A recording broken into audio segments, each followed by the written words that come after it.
बिस्मिल्लाहिर्रहमानिर्रहीम। कैसे हैं भैया आप लोग? रटना नहीं है, समझना है। Syntax book board matric biology chapter number 5 reproduction. और कौन सा पार्ट करने जा रहे हैं हम? ये 16 पार्ट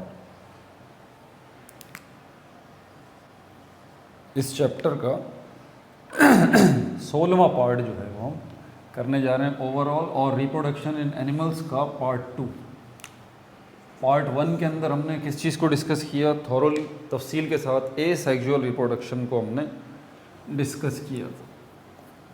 और इस नसीहत के साथ कि आपने जब भी ये क्वेश्चन आए ए सेक्सुअल रिप्रोडक्शन, तो आप ज़रा ध्यान से देखिएगा कि ए सेक्सुअल रिप्रोडक्शन जो है वो प्लांट्स की बात हो रही है या एनिमल्स की बात हो रही है, क्योंकि दोनों के अंदर हेडिंग सेम है। फिजन उसमें भी है, फिजन उसमें भी है, फ्रेगमेंटेशन उसमें भी है, फ्रेगमेंटेशन उसमें भी है।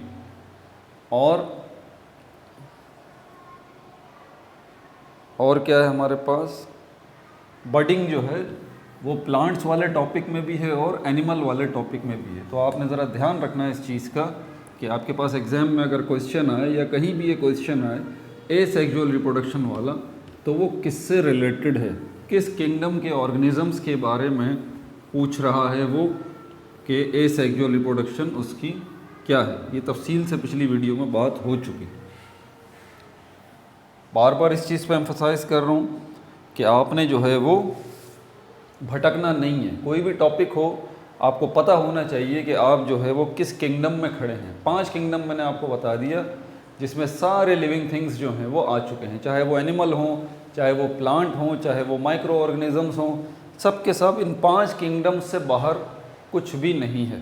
ठीक है, इस बात का ख्याल रहे। बहरहाल पेज नंबर 98 पे देख लीजिए, सेक्सुअल रिप्रोडक्शन इन एनिमल्स, ये वाला टॉपिक है हमारे पास। सेक्सुअल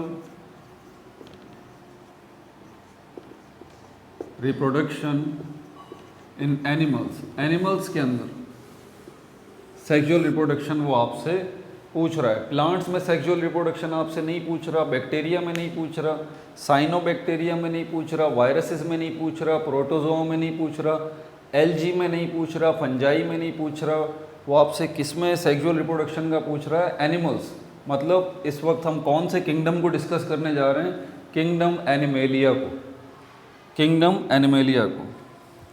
इसमें शुरू के अंदर जो है वो फर्टिलाइजेशन का पता गया है। फर्टिलाइजेशन क्या है आपको पता है, ये एक प्रोसेस है। फर्स्ट ऑफ ऑल एक प्रोसेस है। क्या हो रहा है इस प्रोसेस के अंदर? फ्यूजन। फ्यूजन यानी कि मीटिंग या मिलना या मिलन, इसको कह लें मिलना या मिलन। किसका? गैमेट्स का। आप गैमेट्स कह लें, सेक्स सेल्स कह लें, या ये गैमेट्स या सेक्स सेल्स कौन से होते हैं? 2 किस्मों के होते हैं, स्पर्म्स प्लस ओव्यूम्स।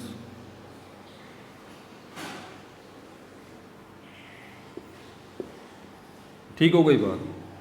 तो इस वीडियो के अंदर हम सेक्सुअल रिप्रोडक्शन इन एनिमल्स को देखेंगे और इसके अंदर हम जिस चीज़ को देखेंगे उसमें स्टेप्स इसके कौन कौन से होंगे, स्टेप्स इसके कौन कौन से होंगे। सबसे पहला स्टेप जो सेक्सुअल रिप्रोडक्शन का होगा, यानी कि ऐसी रिप्रोडक्शन जिसके अंदर सेक्सेस इन्वॉल्व हैं, जिसके अंदर मेल फीमेल का चक्कर है, ठीक है, जिसके अंदर स्पर्म ओव्यूम्स का चक्कर है, जिसमें सेक्स सेल्स का चक्कर है, जिसमें गैमेट्स का चक्कर है, तो वो जो है हमारे पास जो है वो इस किस्म की रिप्रोडक्शन के अंदर जो है वो हमारे पास स्टेप्स कौन कौन से इन्वॉल्व हैं। सबसे पहला स्टेप तो ऑब्वियस सी बात है गैमेटोजेनेसिस का है। गैमेटोजेनेसिस यानी कि सेक्सुअल रिप्रोडक्शन तो जब होगी ना, जब सेक्स सेल्स बनेंगे, सेक्स सेल्स बनेंगे यानी कि स्पर्म्स एंड ओव्यूम्स बनेंगे। तो ये स्टेप नंबर 1 हुआ गैमेटोजेनेसिस। गैमेटो वर्ड गैमेट से निकला है, जेनेसिस का मतलब होता है बनना, यानी कि गैमेट्स मेकिंग प्रोसेस। आसान लफ्ज़ों में गैमेट्स मेकिंग प्रोसेस। इसको हम डिस्कस करेंगे इस वीडियो के अंदर कि गैमेट्स यानी कि स्पर्म्स एंड ओव्यूम्स बनते कैसे हैं, कहाँ बनते हैं, किसी एनिमल की बॉडी के अंदर किस जगह पर बन रहे हैं, ये हाथ में बन रहे हैं, कान में बन रहे हैं, नाक में बन रहे हैं, कौन सी जगह है जहाँ पर ये गैमेट्स जो हैं वो बन रहे हैं। तो ये स्टेप नंबर 1 हो गया। याद रहे यहाँ पर हमारे पास एग्जाम्पल जो है वो रैबिट की दी हुई है, लेकिन मैं इंसानों की बात करूँगा क्योंकि इंसान, हम लोग खुद इंसान हैं तो बहुत ज़्यादा फैमिलियर है इंसान से। तो हमारे पास इंसान के अंदर क्या मौजूद है, बॉय है और गर्ल है, या मेल और फीमेल है। ये बॉय जो है और ये गर्ल जो है ये गैमेट्स प्रोड्यूस करेंगे अपनी अपनी बॉडीज़ के अंदर। बॉयज़ जो गैमेट्स प्रोड्यूस करेंगे वो स्पर्म्स कहलाएंगे, गर्ल्स जो गैमेट्स प्रोड्यूस करेंगी वो ओव्यूम्स कहलाएंगे। तो ये तो स्टेप नंबर 1 हो गया गैमेटोजेनेसिस का बॉयज़ और गर्ल्स के अंदर, क्योंकि बायोलॉजी बॉयज़ गर्ल्स इंसानों को भी एनिमल ही कहती है, ठीक है। तो ये पहला काम तो हो गया। एग्जैक्टली अगला काम क्या होगा, क्योंकि आपने रिप्रोडक्शन करनी है, आपने नस्ल बढ़ानी है, आपने 2 से 3 होना है, तो इसके लिए अगला स्टेप जो है वो है मैटिंग का। मैटिंग का आसान सा मतलब है इंटरकोर्स, यानी कि मिलाप या मिलना, मर्द और औरत का आपस में मिलना और इनका मुबाशरत करना या इनका मैटिंग करना या इनका इंटरकोर्स करना। क्योंकि हम मुसलमान हैं तो हमारी तरफ जो है ये मैटिंग या इंटरकोर्स, ये जो प्रोसेस है, ये मर्द और औरत का जो मिलाप है ये कब होता है, ये शादी के बाद होता है, निकाह के बाद होता है। और उसके बाद क्या होता है, जब इनका मिलाप होता है, जब मिलन होता है, जब मैटिंग होती है, तो उस मैटिंग के नतीजे में, उस मिलने के नतीजे में इंटरकोर्स होता है, जिसके नतीजे में क्या होता है कि बॉयज़ के स्पर्म्स जो हैं वो जाते हैं, जाने वाले जो हैं वो बॉयज़ के स्पर्म्स हैं, कहाँ चले जाएंगे, गर्ल्स की बॉडी में। दोबारा सुन लीजिए, बॉयज़ के स्पर्म्स कहाँ चले जाएंगे, गर्ल्स की बॉडी में। गर्ल्स की बॉडी में किस जगह पर, फीमेल्स की बॉडी में किस जगह पर, विमेंस की बॉडी में किस जगह पर, उस जगह को कहा जाता है reproductive system. Reproductive system, reproductive system. यहाँ भी अगर मैं बात करूँ कि स्पर्म्स जो हैं बॉयज़ की बॉडी के अंदर वो कहाँ पर बन रहे हैं, ये भी आपको पता होना चाहिए। देखिए ज़रा बात को समझिएगा, हम किंगडम एनिमेलिया के अंदर हैं, जिसके अंदर एनिमल्स आते हैं। इंसानों को भी एनिमल कंसीडर किया जाता है बायोलॉजी के अंदर। मैं हायर एनिमल्स की बात करूँगा तो उसमें इंसान आते हैं। अगर आप मेरी बात करें तो मेरी पूरी बॉडी जो है, मैं क्या हूँ, एक ऑर्गेनिज़म हूँ। ज़रा तरतीब सुनिएगा और नोट करते जाइए। मैं एक ऑर्गेनिज़म हूँ ऑर्गेनिज़म, मल्टी सेलुलर ऑर्गेनिज़म। मेरी बॉडी जो है वो एक सेल से ज़्यादा सेल्स से मिलके बनी है, मल्टी सेलुलर बॉडी है मेरी। तो मैं ऑर्गेनिज़म हूँ। मेरी बॉडी किससे मिलके बनी है, ऑर्गन सिस्टम से। इसके ऊपर मैं तफसीली वीडियो ऑलरेडी बना चुका हूँ। तो मैं अगर अपनी बात करूँगा, मेरी बॉडी किससे मिलके बनी है, ऑर्गन सिस्टम से। ऑर्गन सिस्टम आगे किससे मिलके बने, ऑर्गन्स से। ऑर्गन्स आगे किससे मिलके बने, टिश्यूज़ से। टिश्यूज़ आगे किससे मिलके बने, सेल्स से। इसको समझाने के लिए मैं आपको एक घर की मिसाल दे सकता हूँ। एक घर किससे मिलके बना है, रूम्स से। रूम्स किससे मिलके बने हैं, वॉल्स, दीवारों से। दीवारें किससे मिलके बनी है, ब्रिक्स से। तो ब्रिक्स एक जगह पर इकट्ठी हुई तो दीवारें बनी, दीवारें एक जगह पर इकट्ठी हुई तो रूम बने, रूम एक जगह पर इकट्ठे हुए तो बिल्डिंग या हाउस बन गया। बिल्कुल इसी तरह सेल्स एक जगह पर इकट्ठे हुए तो टिश्यूज़ बन गए, टिश्यूज़ एक जगह पर इकट्ठे हुए तो ऑर्गन बन गया, ऑर्गन्स एक जगह पर इकट्ठे हुए तो ऑर्गन सिस्टम बन गया, ऑर्गन सिस्टम्स एक जगह पे इकट्ठे हुए तो क्या बन गया, ऑर्गेनिज्म बन गया। समझ में आ गई बात। अब इंसानों की अगर हम बात करें या हायर एनिमल्स की बात करें तो 7, 8, 10 किस्मों के ऑर्गन सिस्टम्स जो हैं वो मौजूद हैं। मेरी बॉडी के अंदर भी बहुत सारे ऑर्गन सिस्टम्स मौजूद हैं। Digestive system, respiratory system, excretory system, nervous system, circulatory system, arterial system, venous system, muscular system, skeletal system. समझ में आ रही है बात। और रिप्रोडक्टिव सिस्टम। एग्जैक्टली अगर मैं बॉयज़ की बात करूंगा तो बॉयज़ के अंदर अगर स्पर्म्स बन रहे हैं तो आपका जहन फ़ौरन क्लिक करना चाहिए कि बॉय की बॉडी जो है वो क्या है, कलेक्शन ऑफ ऑर्गन सिस्टम्स हैं। तो यकीनन बॉय की बॉडी के अंदर किसी ऑर्गन सिस्टम में ये स्पर्म्स बन रहे हैं। कौन से ऑर्गन सिस्टम में? क्या रिप्रोडक्टिव सिस्टम में, सॉरी, क्या एक्सक्रीटरी सिस्टम में? नो। क्या रेस्पिरेटरी सिस्टम में? नो। क्या डाइजेस्टिव सिस्टम में? नो। ये किस सिस्टम के अंदर स्पर्म्स बन रहे हैं? ये बन रहे हैं रिप्रोडक्टिव सिस्टम में। एग्जैक्टली अगर फीमेल की बात करें तो इनकी बॉडी भी जो है मुख्तलिफ सिस्टम्स का, ऑर्गन सिस्टम्स का मजमुआ है। तो यहाँ पर फीमेल की बॉडी के अंदर जो ओव्यूम्स बन रहे हैं वो किस सिस्टम में बन रहे हैं? वो उनके रिप्रोडक्टिव सिस्टम में बन रहे हैं। अगला स्टेप जो फिर हमारा आता है कि रिप्रोडक्टिव सिस्टम, तो बात समझ में आ गई, लेकिन रिप्रोडक्टिव सिस्टम भी अभी जैसे मैंने बताया आपको, कुछ ऑर्गन्स का, 2, 4, 6 ऑर्गन्स का मजमुआ होता है। तो यहाँ पर बॉयज़ की बॉडी के अंदर जो रिप्रोडक्टिव सिस्टम है उसके अंदर 5-6 ऑर्गन यकीनन होंगे। तो किसी एक ऑर्गन में ये स्पर्म्स बन रहे होंगे। तो बॉयज़ की बॉडी के अंदर जो रिप्रोडक्टिव सिस्टम है उसके अंदर जो ऑर्गन्स हैं उनमें एक ऑर्गन है, उसको क्या कहा जाता है? उसको टेस्टिस कहा जाता है। टेस्टिस। तो टेस्टिस वो जगह है, वो ऑर्गन है, रिप्रोडक्टिव सिस्टम का ऑर्गन है जिसके अंदर ये स्पर्म्स जो हैं वो बन रहे हैं। क्लियर हो गई ये बात? आगे चलते हैं गर्ल्स की तरफ। गर्ल्स की बॉडी के अंदर जो बहुत सारे सिस्टम्स हैं उनमें से एक सिस्टम फीमेल रिप्रोडक्टिव सिस्टम, उसके अंदर बहुत सारे ऑर्गन्स हैं, 5-6 ऑर्गन्स हैं। उनमें से एक ऑर्गन है, उसको हम क्या कहते हैं? ओवरी कहते हैं। ओवरी। ओवरी। तो ओवरी जो है वो ऑर्गन है रिप्रोडक्टिव सिस्टम का जहां पर क्या बन रहे हैं? ओव्यूम्स बन रहे हैं। क्या बन रहे हैं? ओव्यूम्स। क्लियर हो गई ये बात? बेसिकली अगर मुझे जो है वो इस बात को मैं समझाऊं आपको, ये ES मुझे लगाने की ज़रूरत नहीं है। यूनानी ज़बान के अंदर, ग्रीक लैंग्वेज के अंदर जो है वो अगर प्लूरल बनाना हो तो S नहीं लगाते बल्कि A लगाते हैं। जैसे कि बैक्टीरिया, ये प्लूरल है, आखिर में A आ रहा है। डेटा, ये प्लूरल है, आखिर में A आ रहा है। इसी तरह ओवा, ये प्लूरल है, आखिर में A आ रहा है। तो ओव्यूम का प्लूरल जो है वो ओवा है और इसका सिंगुलर ओव्यूम है। ठीक है, इसका सिंगुलर ओव्यूम है। डेटा का सिंगुलर डेटम है। बैक्टीरिया का सिंगुलर बैक्टीरियम है। समझ में आ रही है बात आपको? बहरहाल साथ साथ मैंने आपको ये भी बता दिया, तो अब आप समझ गए कि मेल एंड फीमेल के बॉडीज़ के अंदर सिस्टम्स कौन से हैं, रिप्रोडक्टिव सिस्टम, उसमें ऑर्गन कौन से हैं, बॉयज़ के टेस्टिस और गर्ल्स की ओवरीज।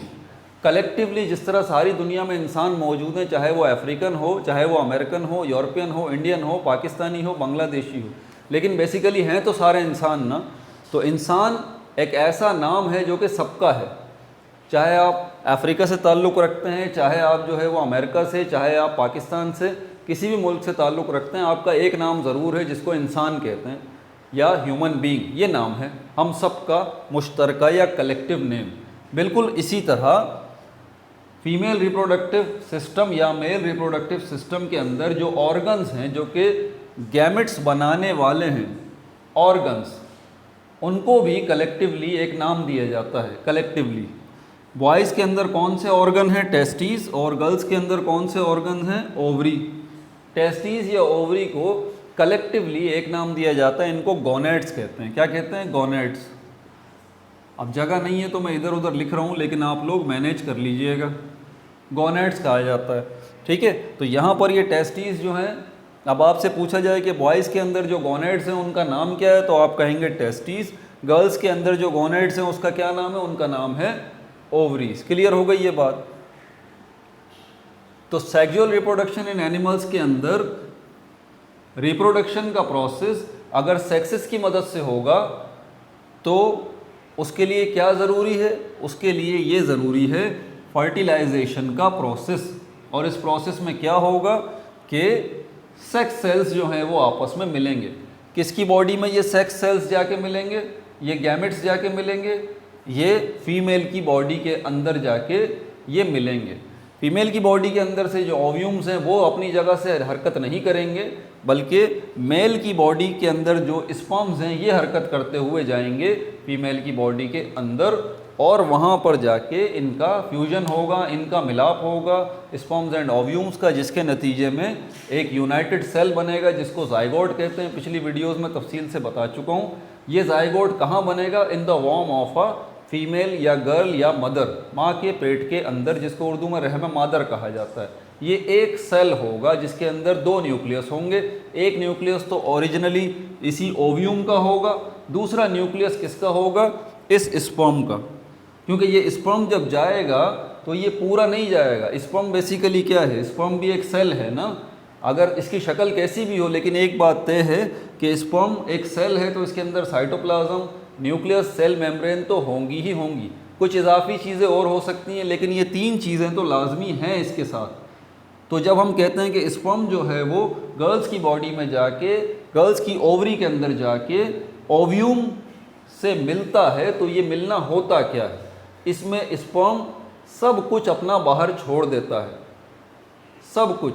स्पर्म जो है वो अपना सेल मेम्ब्रेन भी बाहर ही छोड़ देता है, अपनी जो है वो साइटोप्लाज्म भी, सब कुछ। सिर्फ स्पर्म का जो न्यूक्लियस है वो ओव्यूम के अंदर एंटर होता है। जब जाइगोट बनता है तो कुछ इस किस्म की शक्ल बनती है। ये देखिए, ये एक न्यूक्लियस है ओव्यूम का जो कि अपना न्यूक्लियस है, ठीक है। और ये दूसरा न्यूक्लियस जो आपको नज़र आ रहा है, ये किसका है? ये स्पर्म का न्यूक्लियस है। ये जो सेल बन गया ये जाइगोट है। अब ये कहाँ बना है? ये फीमेल की बॉडी के अंदर। एग्जैक्टली फीमेल की बॉडी के अंदर, किस सिस्टम के अंदर? रिप्रोडक्टिव सिस्टम के अंदर। लेकिन रिप्रोडक्टिव सिस्टम के अंदर और भी मैंने ऑर्गन्स बताए हैं ना अभी आपको, लेकिन अब कौन सा ऑर्गन होगा जिसके अंदर ये काम हो रहा है, जिसके अंदर ये मिलन हो रहा है, जिसके अंदर ये जाइगोट बन रहा है, और वहीं पर जाके आगे फिर क्या होगा? मज़ीद जो है वो सेल्स बनेंगे, माइटोसिस का प्रोसेस होगा, होता रहेगा। 1 से 2 सेल बनेंगे, 4, 6, 8, 10 और millions and million, trillions and trillions cells बनेंगे। और धीरे धीरे ये सेल्स इतने ज़्यादा बन के एक छोटे से बच्चे की शक्ल इख्तियार कर लेंगे। और वो क्या होगा? धीरे धीरे उसकी ग्रोथ होगी, और एक ख़ास ग्रोथ होने के बाद वो बच्चा जो है वो 8.5 महीने में, 8.25 महीने में वो डिलीवर आउट हो जाएगा फ्रॉम द गर्ल। पूरा प्रोसेस मैंने आपको यहाँ पर ये बता दिया है। तो सेक्सुअल रिप्रोडक्शन इन एनिमल्स के लिए फर्टिलाइजेशन का प्रोसेस हो गया, जिसमें फ्यूजन। अब यहाँ पर स्टेप्स क्या हैं इसके? फर्टिलाइजेशन हो ही नहीं सकती, ये मिलन हो ही नहीं सकता, ये fusion of gametes sex cells का प्रोसेस हो ही नहीं सकता जब तक गैमेट्स या सेक्स सेल्स या स्पर्म्स एंड ओव्यूम्स बने ना। वो प्रोसेस, इस प्रोसेस का नाम है गैमेटोजेनेसिस। गैमेटोजेनेसिस ये कौन सा प्रोसेस है? गैमेट्स मेकिंग प्रोसेस है, ठीक है भाई। ये ज़रा क्रिटिकल है। दूसरा स्टेप जो मैंने बताया था कि गैमेट्स का जब जो है वो इनकी प्रोडक्शन गैमेट्स की हो गई, अगला स्टेप है मैटिंग का। ये मैटिंग जो हो रही है ये मर्द और औरत की हो रही है, ये बात याद रहे, ठीक है। और इसी मैटिंग के दौरान जो है वो ट्रांसफ़र हो रहा है स्पर्म्स का ओव्यूम्स की तरफ। तीसरा जो स्टेप है वो ज़रा सुन लीजिएगा। तीसरा जो स्टेप है हमारे पास, अब ये आएगा जो मैंने पहले बताया, फर्टिलाइजेशन। अब फर्टिलाइजेशन का प्रोसेस हो, अब फर्टिलाइजेशन का प्रोसेस होगा, ठीक है। गैमेटोजेनेसिस, गैमेट्स बन गए। मैटिंग, गैमेट्स बनने के बाद गैमेट्स का मिलना ज़रूरी है, इसलिए मर्द और औरत का मिलना ज़रूरी है, इंटरकोर्स होना ज़रूरी है। उस प्रोसेस को मैटिंग कहते हैं। और इस मैटिंग के दौरान, इंटरकोर्स के दौरान फर्टिलाइजेशन का प्रोसेस होगा। कब? जब स्पर्म्स जो हैं ट्रांसफ़र हो जाएंगे ओव्यूम के पास। और इसी स्पर्म के ओव्यूम के पास ट्रांसफ़र होने को, इस प्रोसेस को ही हम फर्टिलाइजेशन कहते हैं। अब ज़रा गैमेटोजेनेसिस को देख लीजिए, ये थोड़ा सा मुश्किल है। कुछ न्यू टर्म्स आपके सामने आएंगी, साथ साथ नोट करते रहिए।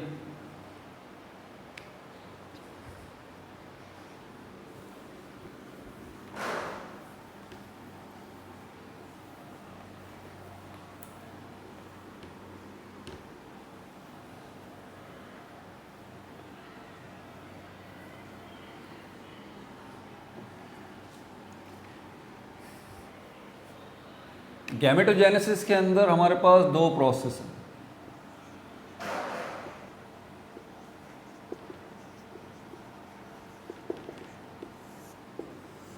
एक है हमारे पास स्पर्मेटोजेनेसिस,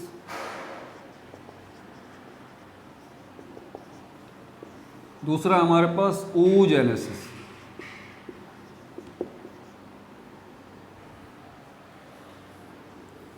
स्पर्मेटोजेनेसिस जो है इसके स्टेप्स देख लें आप। Spermatogenesis means sperm making process और oogenesis means ovum making process. Spermatogenesis के आगे ब्रैकेट में स्पर्म लिख रहा हूँ,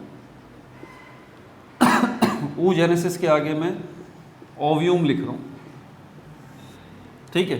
तो पहले मर्दों के अंदर देख लेते हैं स्पर्मेटोजेनेसिस का जो प्रोसेस हो रहा है वो कहाँ पर हो रहा है। मेल रिप्रोडक्टिव सिस्टम के अंदर हो रहा है। मेल रिप्रोडक्टिव सिस्टम के अंदर कहाँ हो रहा है, टेस्टीज में हो रहा है। तो टेस्टीज के अंदर जो पहला स्टेप हो रहा है वो क्या हो रहा है, ये बात मत भूलिएगा, इन टेस्टीज या विद इन टेस्टीज कॉमा क्या हो रहा है, पहले से कुछ सेल्स मौजूद हैं वहाँ पर टेस्टीज के अंदर, पहले से कुछ सेल्स मौजूद हैं यहाँ पर। इनको हम कहते हैं प्राइमरी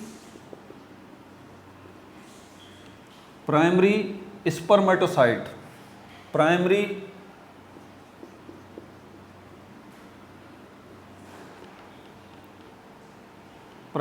स्पर्मेटोसाइट, ठीक है। ये जो प्राइमरी स्पर्मेटोसाइट क्या है इसको भी ज़रा देख लीजिए। ये सेल्स हैं। अब यहाँ पर आपने एक बात का ध्यान रखना है कि ये बात मैंने पिछली वीडियोस में भी बताई है कही कि प्राइमरी स्पर्मेटोसाइट ये सेल्स हैं। जब सेल्स की बात आती है ना तो आपके जहन में दो किस्म के सेल्स आने चाहिए, सोमेटिक सेल्स और सेक्स सेल्स। सोमेटिक सेल्स वो हैं जिनके अंदर क्रोमोसोम्स की तादाद पूरी होती है, ठीक है। अगर हम इंसानों की बात करें तो हमारे सेल्स के अंदर जितने भी सोमेटिक सेल्स हैं उनके अंदर, उनमें जो न्यूक्लियस है उनमें क्रोमोसोम्स की तादाद कितनी है, 46 क्रोमोसोम हैं। क्रोमोसोम्स जो हैं वो कितने हैं, 46 हैं। और ऐसे सेल्स जो कि सोमेटिक सेल्स हैं और उनके अंदर क्रोमोसोम्स की तादाद पूरी होती है उनको डिप्लॉइड सेल्स कहा जाता है। ये बात मैंने बताई थी आपको, डिप्लॉइड सेल्स।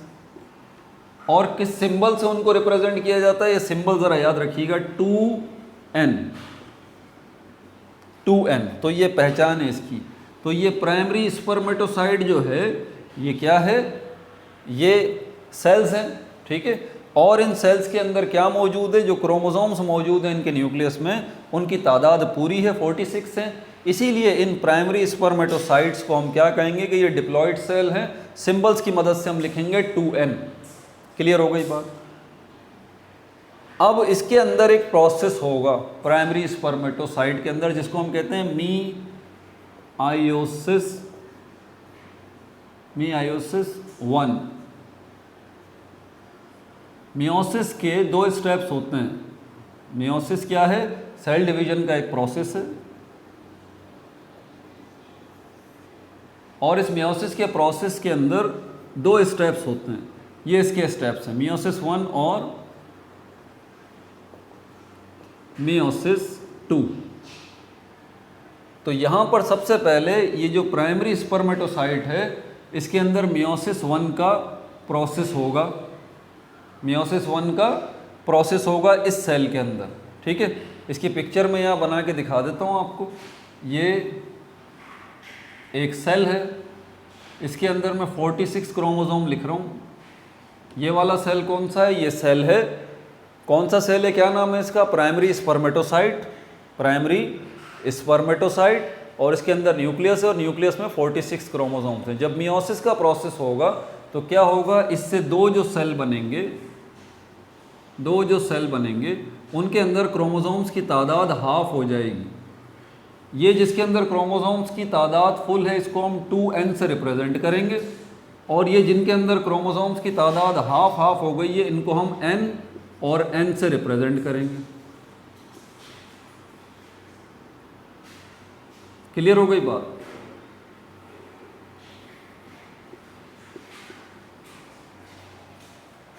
अब ये मत भूलिएगा कि ये 46 क्रोमोसोम जिसको हम 2n से रिप्रेजेंट कर रहे हैं डिप्लॉयड है, ठीक है। और ये जो 2 सेल्स बने हैं नए, ये क्या हैं, ये हैप्लॉयड हैं। क्या हैं ये, हैप्लॉयड सेल्स हैं। इनको n से रिप्रेजेंट कर रहे हैं हम, PLOID हैप्लॉइड सेल्स हैं, दोनों के दोनों।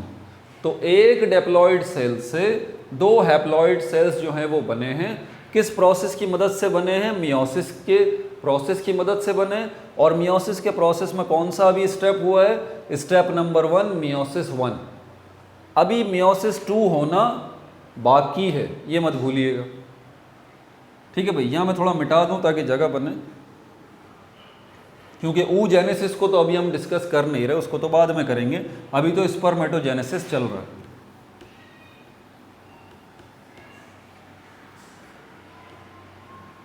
ठीक है भाई,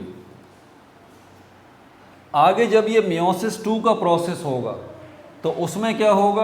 अच्छा, याद रहे कि ये जो हमारे पास मियोसिस का ओवरऑल सेल डिवीजन का प्रोसेस है, इसको हम एक और नाम से याद करते हैं, इसको हम कहते हैं reductional cell division. Reductional cell division, क्यों ये नाम देते हैं हम इसको? क्योंकि इसके अंदर रिड्यूस का प्रोसेस होता है, रिडक्शन का प्रोसेस होता है। रिडक्शन का मतलब होता है कम हो जाना। आप देख लीजिए कि इस प्रोसेस के अंदर क्या हुआ है, क्रोमोसोम्स की तादाद कम हो गई है, इसीलिए हम इसको रिडक्शनल सेल डिवीजन भी कहते हैं। अभी इसका एक स्टेप नंबर 2 बाकी है, मियोसिस 2। मियोसिस 2 असल में माइटोसिस का ही दूसरा नाम है। माइटोसिस, याद रहे, ऐसा सेल डिवीजन का प्रोसेस होता है जिसके अंदर क्रोमोसोम्स की तादाद कम नहीं होती, बल्कि यहाँ पर क्या होता है, माइटोसिस के प्रोसेस के अंदर कॉपी का काम होता है। कॉपी का, पिछली वीडियो में तफसील से मैंने बात बताई है। इसमें क्या होगा? कॉपी हो जाएगा। ये यहाँ पर जो दो आपको हैप्लॉइड सेल्स नज़र आ रहे हैं और इन हैप्लॉइड सेल्स के न्यूक्लियस में 23 क्रोमोसोम्स नज़र आ रहे हैं, तो क्या होगा? ये 23 क्रोमोसोम जो है एक कॉपी और बनाएंगे 23 क्रोमोसोम्स की। और ये दूसरा जो सेल है हमारे पास, इसमें 23 क्रोमोसोम्स आपको नज़र आ रहे हैं, ये 23 क्रोमोसोम्स की एक कॉपी और बनेगी। यानी कि इसकी अगली शक्ल कुछ इस तरह से बनेगी। अगर मैं बताऊँ आपको, तो ये एक ही न्यूक्लियस के अंदर 23 + 23 का सिस्टम बन जाएगा।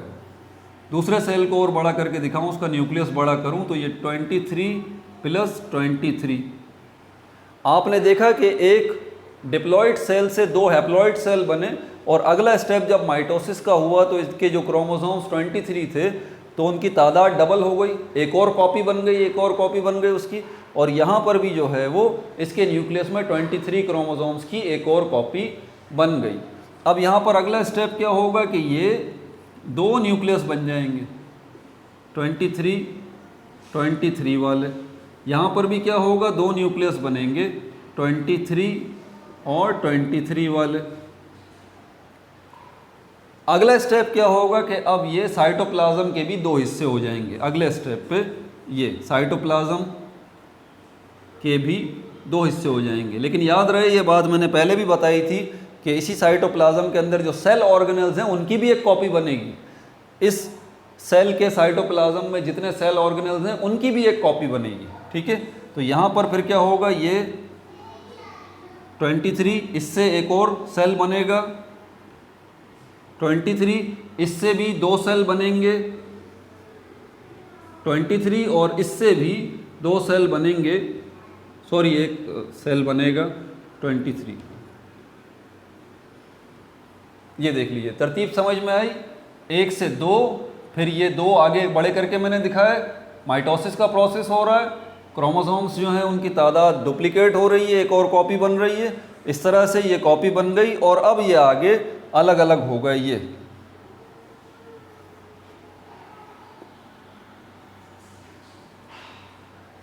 क्लियर हो गई बात?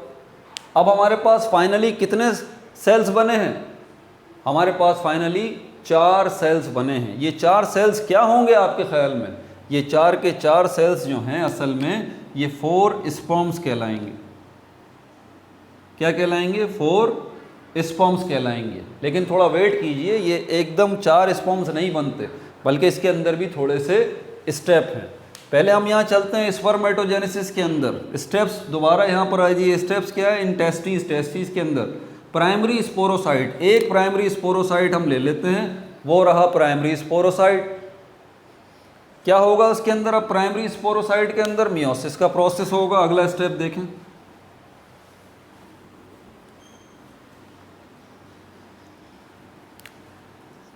कौन सा प्रोसेस होगा?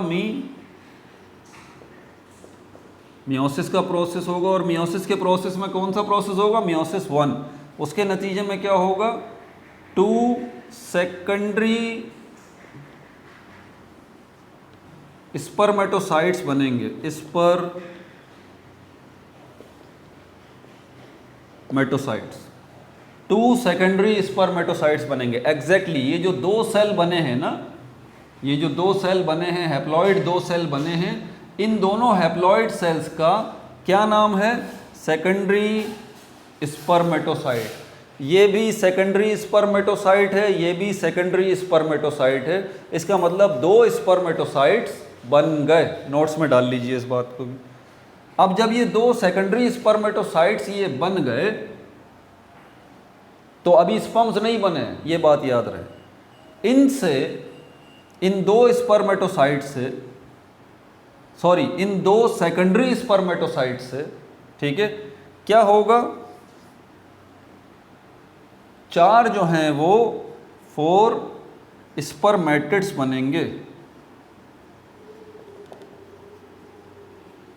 क्या बनेंगे, 4 स्पर्मेटिड्स। अब आप बोल रहे होंगे सर ये स्पर्मेटिड क्या हो गए, हमारा तो ख्याल था कि एक प्राइमरी स्पर्मेटोसाइट से 2 सेकेंडरी स्पर्मेटोसाइट बन गए।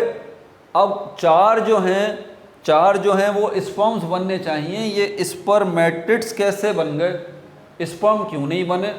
इसके लिए आप ज़रा स्पर्म की शक्ल देख लें, स्पर्म की शक्ल देख लीजिए कि स्पर्म की शक्ल होती कैसी है। जस्ट लाइक अ मिसाइल होता है, इस तरह से इसकी शक्ल होती है ये,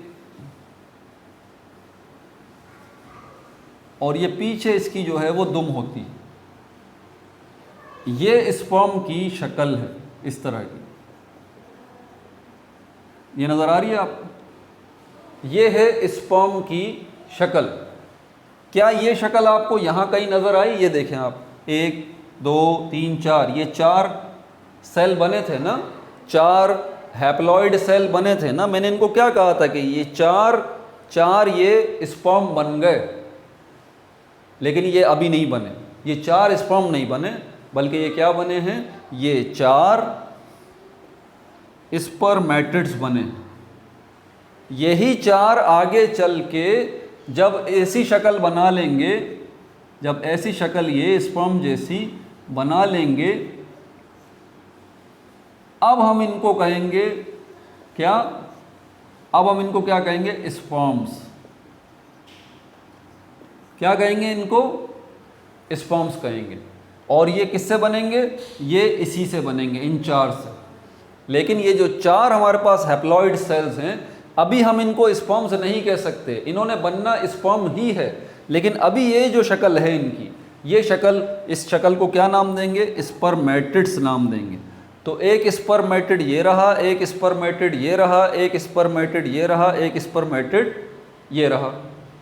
क्लियर हो गई बात?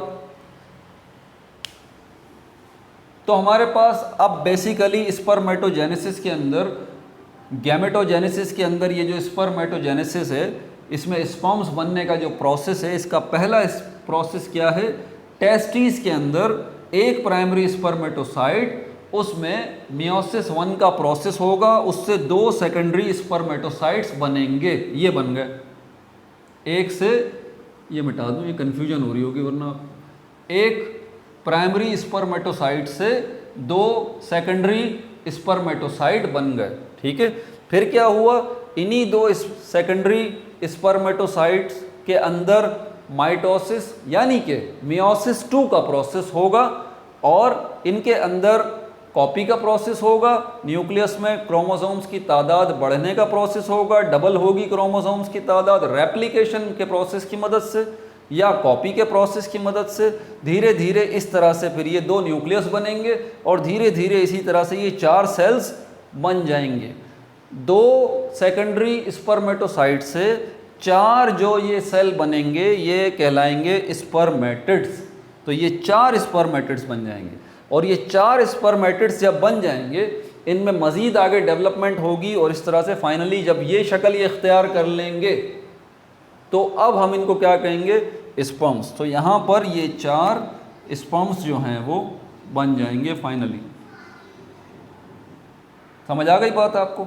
एक प्राइमरी स्पर्मेटोसाइट, दो सेकेंडरी स्पर्मेटोसाइट, दो सेकेंडरी स्पर्मेटोसाइट से 4 स्पर्मेटिड्स और 4 स्पर्मेटिड्स बाद में 4 स्पर्म्स जो है वो बन गए और इस तरह से स्पर्मेटोजेनेसिस का प्रोसेस जो है वो कंप्लीट हो गया।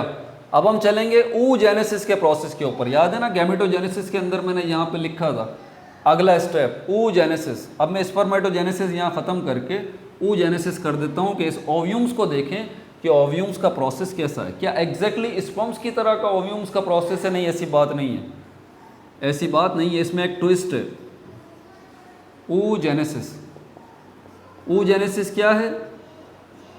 Type of gametogenesis in which ovums are being made, जिसके अंदर ओव्यूम्स को बनाया जा रहा है, ओवा को बनाया जा रहा है। ठीक है भाई। अब इसी के स्टेप्स में हम थोड़ा सा रद्दोबदल कर देते हैं। यहाँ हमने लिखा है इन टेस्टीज, यहाँ पर कर देते हैं इन ओवरी। ओवरी के अंदर क्या मौजूद है? ओवरी के अंदर, टेस्टीज के अंदर क्या था? प्राइमरी स्पर्मेटोसाइट मौजूद थे बहुत सारे, उनमें से एक हमने प्राइमरी स्पर्मेटोसाइट लिया था। यहाँ पर बहुत सारे प्राइमरी oocyte आएंगे।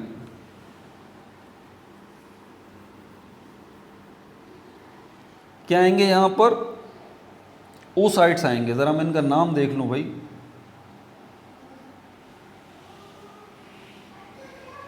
हाँ सही है, oocytes, oocyte। तो ओवरी के अंदर जो बहुत सारे oocytes बन रहे हैं। अब ये oocyte याद रखिएगा आप, ये oocyte क्या है? जैसे कि प्राइमरी स्पर्मेटोसाइट था, इसी तरह ये प्राइमरी oocyte है। अब यहाँ पर एग्जैक्टली फीमेल्स की बॉडी में, उनके रिप्रोडक्टिव सिस्टम में और उसके अंदर ओवरी के अंदर ये वाले प्राइमरी oocyte मौजूद हैं। और ये क्या है? ये मत भूलिएगा कि ये प्राइमरी oocyte, पहली बात ये डिप्लॉयड हैं। किससे रिप्रेजेंट करेंगे इनको? 2n से रिप्रेजेंट करेंगे। और इन प्राइमरी oocyte के अंदर क्रोमोसोम्स की तादाद कितनी है? 46। एग्जैक्टली यहाँ पर भी क्या होगा कि प्राइमरी oocyte जो है, जो डिप्लॉयड है, जो 2n से रिप्रेजेंट करते हैं, जिसमें 46 क्रोमोसोम्स हैं ओवरी के अंदर, इसमें जो है वो मियोसिस 1 का प्रोसेस होगा और 2 सेकेंडरी oocytes बन जाएंगे, 2 सेकेंडरी oocytes बन जाएंगे, 2 सेकेंडरी oocytes ये बन गए। ये जो 2 सेकेंडरी oocytes हैं ये बन चुके हैं अब।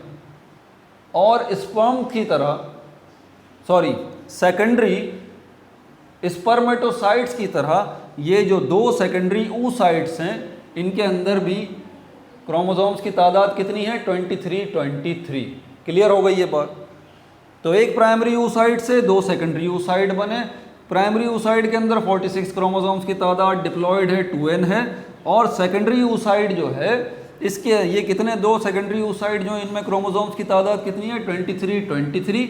और ये क्या कहलाएंगे? हैप्लॉइड कहलाएंगे। और इनके अंदर किससे रिप्रेजेंट करेंगे? NN, कैपिटल NN से। फिर हमने स्पर्मेटोजेनेसिस के अंदर देखा था कि इसके बाद कौन सा प्रोसेस हुआ था? मियोसिस 2 का, जो कि असल में माइटोसिस का प्रोसेस है। तो यहां से इससे 2 सेल बनेंगे, इससे भी 2 सेल बनेंगे। कैसे बनेंगे? वही सारा प्रोसेस है, एग्जैक्टली वही सारा प्रोसेस है। ये जो प्राइमरी oocyte है और ये 2 जो सेकेंडरी oocyte हैं, हर सेकेंडरी oocyte के अंदर क्रोमोसोम्स की तादाद 23 है, वो डबल होगी। यहाँ पर सेकंड वाला जो सेकेंडरी oocyte है उसमें भी क्रोमोसोम्स की तादाद डबल होगी। और धीरे धीरे ये जो 3 सेल्स बनेंगे इनको, ये 4 सेल्स बनेंगे, इनको हम क्या का नाम देंगे? 4 स्पर्मेटिड्स का नाम देंगे? नहीं, 4 स्पर्मेटिड्स नहीं कहेंगे, इनको हम कहेंगे 4 ootids। ooted, 4 ootids बनेंगे। इसीलिए देखिए मैं स्लो चल रहा हूं और बार बार रिपीट कर रहा हूं ताकि आप भटक ना जाएं। 1 प्राइमरी oocyte से 2 सेकेंडरी oocyte बने, और 2 सेकेंडरी oocyte से 4 ootids बने, ये रहे। अब वही सवाल जो स्पर्मेटोजेनेसिस में था कि 4 स्पर्म्स क्यों नहीं बने थे, वजह मैंने बता दी थी आपको। एग्जैक्टली यहाँ पर भी ये 4 ootids जो हैं, 4 ootids जो हैं, अभी इनको हम 4 ओव्यूम्स नहीं कह सकते, इनको अभी हम 4 ओव्यूम्स नहीं कह सकते। अभी इनमें फर्दर डेवलपमेंट होगी, फर्दर इनमें काम होगा और उसके बाद जाके ये 4 ootids जो हैं 4 ओव्यूम्स में कन्वर्ट हो जाएंगे। गलत, रॉन्ग। मैंने कहा था, क्या कहा था याद है, मैंने कहा था यहाँ थोड़ा सा ट्विस्ट है, ऐसा नहीं होगा। पहले तो इस प्रोसेस को जहन में रख लें, ठीक है। 4 ओव्यूम्स नहीं बनेंगे यहाँ पर, एक ही ओव्यूम बनेगा, एक ही ओव्यूम। अब ये सोच रहे होंगे आपके एक कैसे बनेगा, बताता हूँ, पहले इसको ज़रा जहन में रख लें। एक प्राइमरी oocyte से 2 सेकेंडरी oocyte, 2 सेकेंडरी oocyte से 4 ootids, ये 4 ootids भी नहीं बनेंगे, ये भी गलत है। एक ही ooted बनेगा, एक ooted, एक ooted ही आगे जाके एक ओव्यूम में कन्वर्ट होगा। बाकी 3 ootids क्यों नहीं बने, फिर वो क्या बन गए, और बाकी 3 जो है वो ओव्यूम्स क्यों नहीं बने, वो क्या बन गए, ये अभी मैं दिखाता हूँ आपको। ये सब जहन में है, अब आगे चलते हैं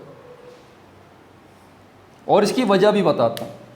देखें, एंट्री टेस्ट वगैरह के अंदर या एग्ज़ाम्स के अंदर ये वजह आपसे पूछी जा सकती है कि भाई इसकी वजह क्या है।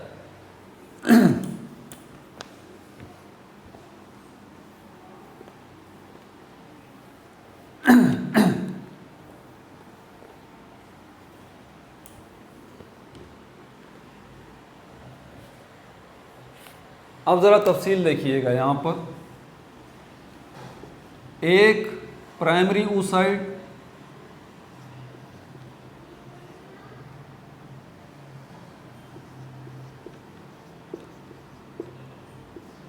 इससे क्या बने, 2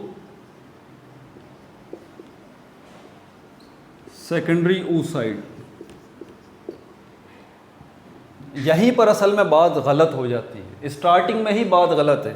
ये 2 सेकेंडरी oocyte नहीं बने, ये तो मैंने सिर्फ आपको समझाने के लिए कहा था। स्पर्मेटोजेनेसिस के अंदर तो यही सब कुछ होता है, लेकिन यहाँ नहीं। यहाँ पर क्या होता है, यहाँ पर 2 सेकेंडरी oocyte के बजाय एक oocyte बनता है।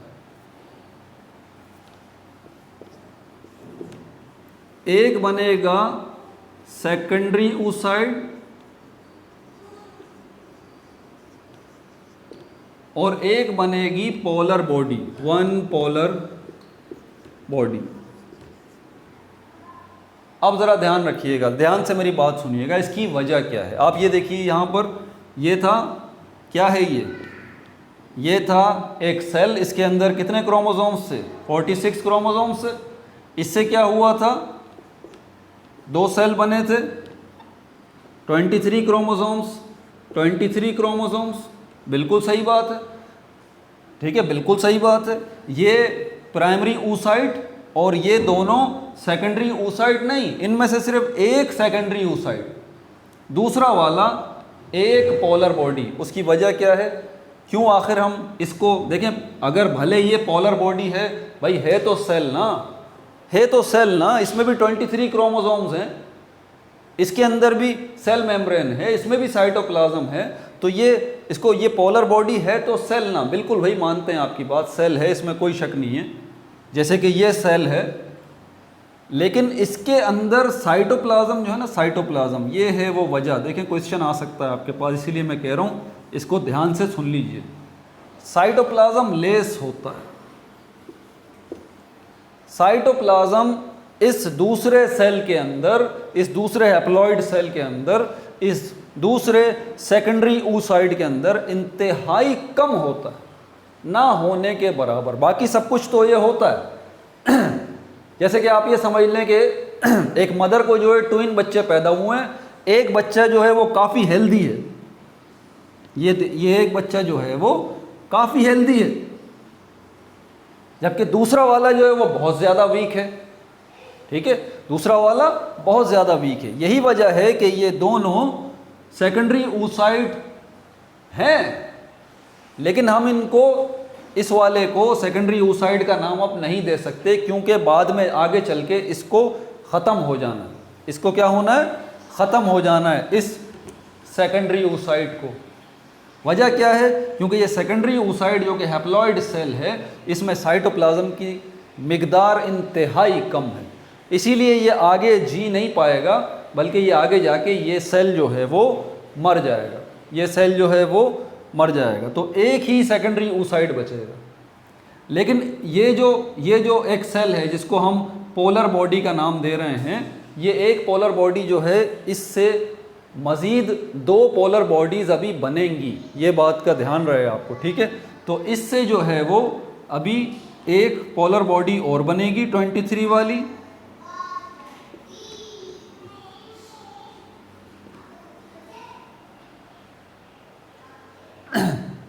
समझ में आ गई बात? यानी कि इसी पोलर बॉडी के 2 हिस्से होंगे। ये बात मैंने पहले भी क्लियर की थी, ये परेशान मत हो जाइएगा। आप सोच रहे होंगे कि यार एक तो ये हो गया, 2 इससे और सेल निकल गए तो ये तो 3 सेल हो गए। नहीं, ऐसी बात नहीं है, ऐसी बात नहीं है। बल्कि यहाँ पर हमारे पास जो है वो क्या होगा कि एक बॉडी जो है उसी के 2 हिस्से हो जाते हैं बेसिकली। तो इस तरह से 2 सेल बनते हैं, एक ही सेल के 2 हिस्से होते हैं। एक हिस्सा एक सेल बन जाता है, दूसरा हिस्सा दूसरा सेल बन जाता है। क्लियर हो गई ये बात? तो यहाँ पर फाइनली अब जो है ये पोलर बॉडीज़ एक और ये आ गई, एक ये रही पोलर बॉडी और दूसरी ये रही पोलर बॉडी। ये जो सेकेंडरी oocyte है, यहाँ पर भी यही प्रोसेस होगा, यहाँ पर भी यही प्रोसेस होगा। इससे एक और सेकेंडरी oocyte बनेगा 23, सॉरी, इससे अगेन इसमें जो है वो मियोसिस 2 का प्रोसेस होगा, यानी कि माइटोसिस का। और इसमें एक तो बनेगा ooted, याद है मैंने क्या बताया था? प्राइमरी oocyte के बाद सेकेंडरी oocyte, सेकेंडरी oocyte के बाद ooted, और ooted के बाद फाइनली ओव्यूम। 4 स्टेप में ये आएगा। ये मैं लिख देता हूँ ताकि आप गुम ना हो जाएं। ये स्टेप्स हैं: प्राइमरी oocyte, सेकेंडरी oocyte, और उसके बाद ooted प्लस पोलर बॉडी। अब देखें, दोनों को लिखना पड़ेगा, ooted प्लस पोलर बॉडीज। और इस ooted से क्या होगा? ooted से ओव्यूम बनेगा। और इस एक पोलर बॉडी से मज़ीद आगे 2 पोलर बॉडीज़ और बनेंगी, ठीक है। तो बहरहाल यहाँ पर पहला step primary oocyte, secondary oocyte, ooted and polar bodies, और उसके बाद फाइनली ओव्यूम्स बन गया, ठीक है भाई। थोड़ा मुश्किल हो रहा है, समराइज़ करते हैं, टेंशन नहीं लें। मैं ज़रा इसकी अभी समरी बना दूँ, एक परेशान होने की ज़रूरत नहीं, मैं इसकी ज़रा समरी बनाता हूँ एक, ठीक है, ताकि और आसानी से आपको क्लियर हो जाए। टेंशन नहीं लेनी, टेंशन नहीं लेनी। मुस्कुरा के दिखाइए, गुड, टेंशन नहीं लेनी। अभी बता देते हैं। आखिर में समरी जब निकलती है ना उस चीज़ की, तो फिर मसला हल हो जाता है, ठीक है। एक प्राइमरी oocyte, इससे क्या हुआ? एक सेकेंडरी oocyte बना,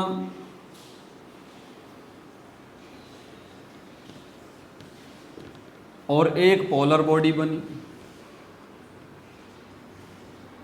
एक पोलर बॉडी के अंदर दोबारा माइटोसिस यानी कि मियोसिस 2 का प्रोसेस हुआ, तो एक पोलर बॉडी यहाँ बन गई, एक और एक पोलर बॉडी यहाँ पर और बन गई, ठीक हो गई। ये जो एक सेकेंडरी oocyte है, इससे एक ooted बन गया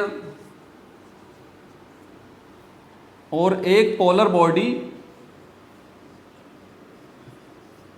और बन गई। तो प्राइमरी oocyte से एक सेकेंडरी oocyte, एक पोलर बॉडी, फिर एक पोलर बॉडी से 2 पोलर बॉडीज़, और एक सेकेंडरी oocyte से एक ooted और एक polar body. Total polar bodies अब आप ज़रा काउंट कर लें, टोटल कितनी हो गई आपके पास? आपके पास 3 पोलर बॉडीज़ हो गई, 3 पोलर बॉडीज़ हो गई। ये 3 की 3 पोलर बॉडीज़ असल में सेल्स हैं। कौन से सेल्स हैं? हैप्लॉइड सेल्स हैं। और इनके अंदर साइटोप्लाज्म तकरीबन ना होने के बराबर है, इसलिए इनकी ज़िंदगी बहुत थोड़ी होती है। फीमेल रिप्रोडक्टिव बॉडी के अंदर, ओवरी के अंदर, जब ये ओव्यूम्स की प्रोडक्शन होती है और उसमें ये पोलर बॉडीज़ जब बनती हैं तो उसके बाद क्या होता है, धीरे धीरे धीरे धीरे ये जो है वो इनकी डेथ होना शुरू हो जाती है ओवरी के अंदर। समझ में आ गई बात आपको? सिर्फ जिंदा कौन से बचते हैं? ये सेकेंडरी oocyte से जो एक oocyte बचती है, यही एक oocyte आगे जाके एक ओव्यूम बन जाएगा। क्लियर हो गई बात? Step number 1, step number 2, step number 3 और फाइनली स्टेप नंबर 4। ये हो गया oogenesis का प्रोसेस। तो स्पर्मेटोजेनेसिस, oogenesis 2 टाइप से हमारे पास जो कि हमने डिस्कस की। मेहनत करनी पड़ती है भाई, मेहनत करनी पड़ेगी आपको। इस वीडियो को कम से कम एक दफ़ा और देखें, वीडियो को बैक करके दोबारा मेरी बात को ध्यान से सुने, लेक्चर को नोट करें, इंशाल्लाह ये आपको समझ में आ जाएगा। ठीक है, अपना बहुत ज़्यादा ख्याल रखिएगा। No like no subscribe, only share.